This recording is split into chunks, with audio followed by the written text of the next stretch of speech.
Ethical integration of AI into humanity is one of the most pressing issues of our time. It's one of the most pressing issues at JDG. We've been all over it for a couple of years. We're all over the audit, and we're very busy at the moment looking into ways to help companies create an ethical program around AI. AI is an opportunity of a lifetime for a lot of people. It's going to transform humanity. And when it does come of age in the next 10 to 20 years, a lot of people will be displaced from that type of technology. So there's a big re-education program required. That will be global, that will be worldwide, and will impact everyone. So we have to be very mindful of how we integrate that into society. We've been presenting to companies around the world and in discussions around how we can create a more ethical user base around AI, because at the end of the day, it's such an opportunity, but we have to get it right, and the opportunities to get it wrong are just endless. And more so when you talk about how humans will handle the changeover period, a lot of people today aren't aware. We had a meeting actually a few weeks ago about AI and what people thought about it, and the data coming back was a lot of people weren't aware that artificial intelligence was a big issue in their life, from how they move around, from mobility to their jobs, careers, and the future of their children. They weren't really sure what it was and how it could be used. So I spent a bit of time talking to a lot of people, everyday people, explaining to them what AI is, and once they understood it, they agreed that yes, it would be a major issue and definitely cause a lot of distress and disruption in their life. So I think we have to be mindful from a well-being point of view. The change will happen no matter what. That won't be stopped. We just have to be a bit more mindful around how we create a well human in that time of change. How do we create a society where people can manage the stress and strain? The generations coming through will be able to handle it, not a problem at all.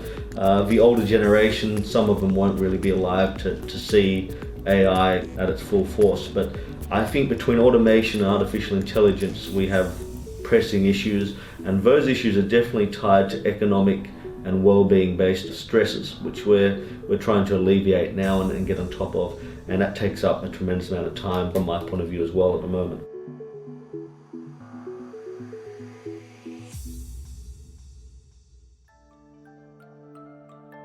The biggest challenge that we're looking at internally at the moment is the ethical integration of AI and superintelligence. For us, that's one of our key programs we've been looking at for the last few years, and the data coming back from that area and those programs at the end of the day are really pointing towards a high level of displacement economically. And also I think a lot of people are feeling very uncertain about what their role will be in society. So as we look into the crystal ball of the future, we play out the scenarios, what we feel will happen in the next decade, most probably between 2030 and 40 will be a workforce and a workplace which is very, very different landscape to anything we know. And most people won't be working. Most people are unlikely to have jobs as we know it. And we've got to really improve the skill sets around that so people are prepared for change. It's going to be global, it's going to be fast, it's a rate of change people most probably aren't used to. And if your model of society is tied to a very old model of the world, you are going to find yourself feeling very uncertain about how things are playing out.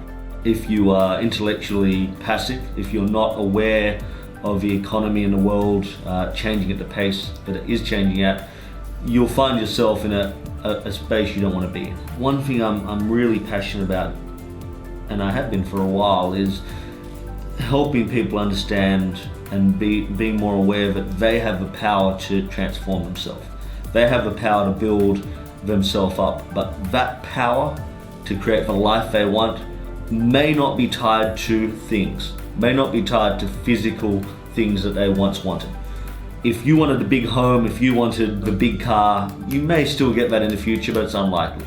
With mobility changing, car ownership over the next 10, 20 years will be very different. Owning a car is a big part of the American dream, the Australian dream. It's a big part of anyone's dream, owning a vehicle. So once you strip away a lot of these different elements from your goal set what are you left with? And what you're left with is you, and what you can add into society, what ideas you can bring, what you can create, your own tooling. We've got to really work a lot harder this decade to help people all over the world feel more empowered, feel stronger about themselves, and that strength can't be tied to their economic situation and place in the world. Governments are starting to see that now. We're in discussions at the moment about universal basic incomes and a level playing field.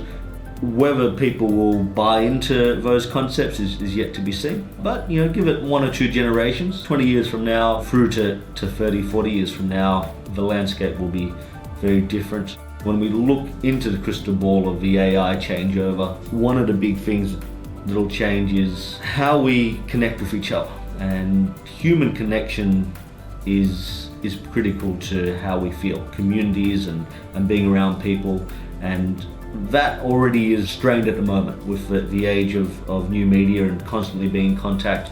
We'll have to re-evaluate how we connect with each other. But to find meaning, humans will have to learn how to communicate better in a changing workplace, in a changing economy, in a changing world. If we don't smarten up our act and start making some changes on a community level, as parents, as teachers, as leaders of society, we will find a very individual-based society who are completely torn apart.